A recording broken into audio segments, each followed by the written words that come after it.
What's up, Tesla family? It's Ray J back with another video, and this one wants to talk about what's happening with Tesla stock, not to mention some big tweets from Elon Musk himself. But just notes that I am not a financial planner, so take nothing I say as financial advice. And also, if you guys can, please check out the Moomoo link. If you deposit $100, you're guaranteed 5 free stocks. If you deposit $1,000, you're guaranteed 15 in total, and the offer ends in just 9 days. Anyways, for Tesla, I just want to say that overall the structure is bullish. Please keep that in mind. We still have this gap to fill above. It is possible Tesla dips a little bit more, approaching its 20 EMA in the 4-hour time frame. Could even go lower than that if we end up coming down to fill this gap. And if that's 20 EMA breaks, so whether it's 229 or 235, Tesla should bottom at one of those levels.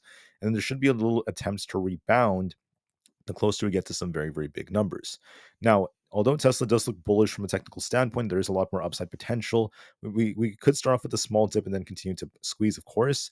You have to remember there are big factors affecting this, and they're going to be Tesla's delivery numbers, which come out on October 2nd, not to mention Tesla's Robotaxi event on October 10th. So we have two major catalysts coming out over the next couple of weeks. Can't wait to see what it leads to. But nonetheless, Tesla still looks bullish from a technical standpoint. The overall trend is in the upwards direction, and there is a lot of potential for this thing to really start to squeeze. So that's great news for Tesla, but the question is, what is Elon Musk saying? So it's been a while since I last made a video about Elon Musk and talking about his tweets. His Twitter page has been just full of politics. He's always talking about politics, everything about, all sorts of different things. I honestly don't want to talk about politics. I don't like to get political on this channel, but I just want to focus on the things that he has been saying because he is the CEO of Tesla and his opinions do matter. So for those who are interested, I think Musk retweeted this. The first thing is something that Jensen Huang has been saying. He's saying that they're going to be developing digital agents, and people growing up today are going to have their own R2D2s, their own robots, which is very, very insane. So you have to just take a step back and think about that. So we were looking at all these different movies, watching them and seeing, R2D2, seeing all these robots, seeing these AIs, and it looked like something out of fiction because, we didn't really have that in real life. We still don't have it to this day.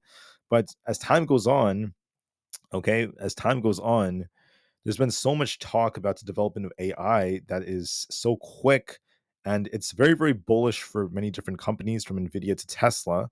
And we're reaching a part of this world where there's going to be AIs following us around. There's going to be AI robots that are going to be coming. I think it scares a lot of people to think about that. You have to think about what the other consequential factors could also be, but simultaneously, it's exciting. It's also very exciting. It's very thrilling. Um, I think that personally, there's no way we could turn back from this. I think that these companies are going to continue to develop these technologies, and the countries around the world are going to continue to compete with one another. So with Tesla having their hands in this, there's been a lot of talk about how Tesla is doing a great job. They're way ahead of the curve at developing these kinds of technologies. So I have this tweet right over here about how Tesla's winning the AI race, and I can't promise that entirely. There's going to be a lot of other competitors out there, but they're making a lot of improvements, and that's what matters a lot. So there are people who have a very negative view of AI, and that's completely understandable. But simultaneously, there's a lot of positive views, such as what it could lead to, from robotaxis to these humanoid robots that just assist people on a daily basis.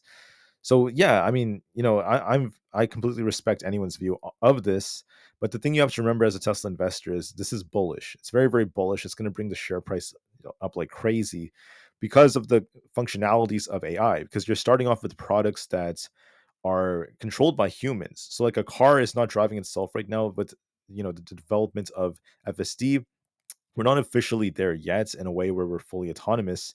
There still has to sometimes be human interference and factors like that. So we're not officially there yet. But I'm just trying to say that products nowadays are a lot of the times just controlled by humans, and they require a lot of human interference.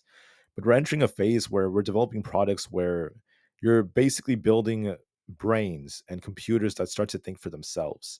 And the possibilities become endless about what they could do, from washing dishes, babysitting, helping, with all kinds of different things, from surgeries. The possibilities are endless. And that's what gives Tesla so much potential, and these companies developing these AIs. I know there are downside risks, but at the end of the day, I think that at this point, it's inevitable that these technologies get developed, and all we can really do is hope for the best. And we will have to see how this ends up developing from a regulation standpoint. I think that's something else that's going to be very important, especially because AI could eventually become sentient, as crazy as that sounds. So, anyways, going back to this, Musk has been talking about how Grok 3 is training with the 10x and soon the 20x of the computer of Grok 2. So they're continuing to just develop. And I think this growth is great for Tesla. That's something that Musk has been talking a lot about. Something else that Musk has been tweeting about is this right here. Shanghai has experienced the most powerful typhoon in about 75 years. Best of wishes for the resilient and resourceful people of Shanghai. I just want to say that I don't really like to get political with the whole areas and the geopolitical aspect of this. I just want to say that I wish the best for the people, innocent people who are hardworking, who are developing technologies and working. I just want to say I wish the best for everyone out there. And Musk has asked the Tesla Shanghai team to help anyone in distress to the best of their abilities. So yeah, I mean, I agree with that. I really hope for the best for anyone who's innocent, all good people out there, and especially for Tesla's team. They could do whatever they can to help out in the whole situation. Musk was also talking about this. Let's just double check this. So PepsiCo is saying that it currently has about 89 of these Tesla semis in its fleet so far. This is very, very interesting. Musk is talking about how there's a lot of progress being made. So I traveled to California not too long ago, and I did see some of these. It's pretty cool. I think there's a lot of them in like the Sacramento area. I've been there before. Um, Traveling there, to visit family and stuff was pretty cool. And I just have to say it's amazing. It's amazing to see this technology being developed. It's amazing to see how so many people doubted that this would ever come. And the fact that we are seeing electric semis is just out of this world. There's been a lot of reviews that came out for the Tesla semis as of recent, especially the ones owned by PepsiCo. And what's happening is people are saying that in a lot of the reviews that they're very, very useful. They're a lot more spacious than your conventional semi. And on top of that, there's a lot of functions that could really improve things, such as like helping drivers stay awake.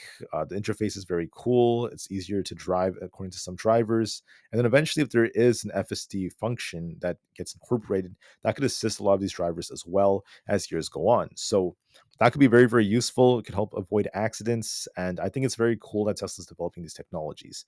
However, personally, I do want to talk about one issue with these. And that is the fact that we can't say we truly have the infrastructure for all semis to be replaced by electric ones yet. But as years go on, I do believe that a larger percentage of semis will be replaced by electric ones. And I think that the infrastructure will slowly develop.